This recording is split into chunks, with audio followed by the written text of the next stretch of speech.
की सोच से बढ़े अपना भारत। प्रधानमंत्री नरेंद्र मोदी का सपना है कि 1 लाख से अधिक ऐसे युवा जो राजनीतिक पृष्ठभूमि से न आते हों और देश के लिए कुछ कर गुजरने का जज्बा रखते हैं, विकसित भारत 2047 के निर्माण में सक्रिय भागीदार बने।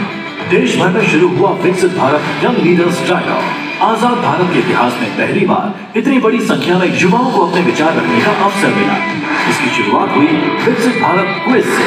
पिछले 1 दशक में भारत की ऐतिहासिक उपलब्धियों पर जानकारी पर आधारित इस क्विज में 30 लाख से अधिक युवाओं ने भाग लिया। इस चैलेंज को पार कर 2 लाख युवा दूसरे चरण के निबंध प्रतियोगिता में पहुंचे, जहां 10 मुख्य विषयों पर युवाओं ने अपने विचार अंकित किए। इन निबंध प्रतियों की सघन जांच स्टेट इवैल्यूएशन सेंटर्स में की गई। जांच उपरांत निबंध प्रतियोगिता से चुने गए 9000 प्रतिभागियों ने 10 विषयों पर प्रेजेंटेशन देकर चैलेंज के तीसरे चरण में प्रवेश किया।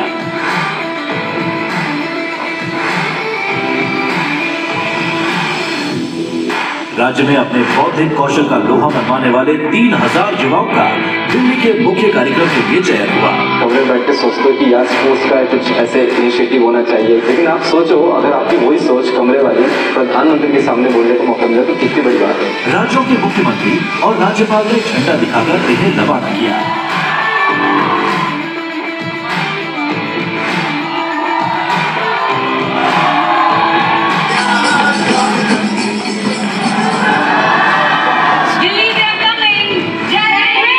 अपने अपने राज्यों की कला, संस्कृति और जमीनी अनुभवों से समृद्ध जोश भरे युवाओं ने ट्रेन, बस और हवाई मार्गों से देश की राजधानी दिल्ली में दस्तक दी। From Andaman Nicobar Islands, State Karnataka, from Mizoram, from Union Territory of Jammu and Kashmir. 10 जनवरी को दिल्ली में शुरू हुआ विकसित भारत यंग लीडर्स डायलॉग। पहले ही दिन युवाओं ने विकसित भारत के कैंवस पर रंग कहानियों और कविताओं के जरिए अपने विचार रखे, साथ ही रंगारंग सांस्कृतिक कार्यक्रम में शिरकत की। युवाओं ने पहली बार दिल्ली में प्रधानमंत्री संग्रहालय देखा। I've never experienced the kind of aura that I've experienced here. छोटे से गांव से निकलकर इतने बड़े मंच तक आना मेरे लिए बहुत ही बड़ा सौभाग्य है।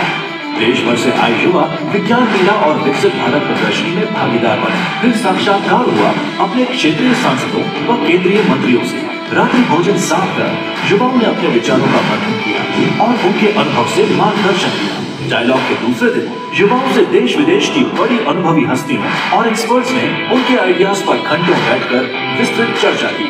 साथ ही विभिन्न राज्यों से आए युवाओं ने सांस्कृतिक कार्यक्रम कलर्स ऑफ विकसित भारत के मंच पर समा बांधा। We are thanking PM Narendra Modi, इतना वंडरफुल अपॉर्चुनिटी दिया है। Thank you so much. Thank you Modi. युवा दिवस के शुभ अवसर पर आज विश्व को दिशा देने वाले ग्लोबल लीडर श्री नरेंद्र मोदी अपने भारत के युवाओं से सुनेंगे कि कैसा होगा उनके सपनों का विकसित भारत। माय भारत,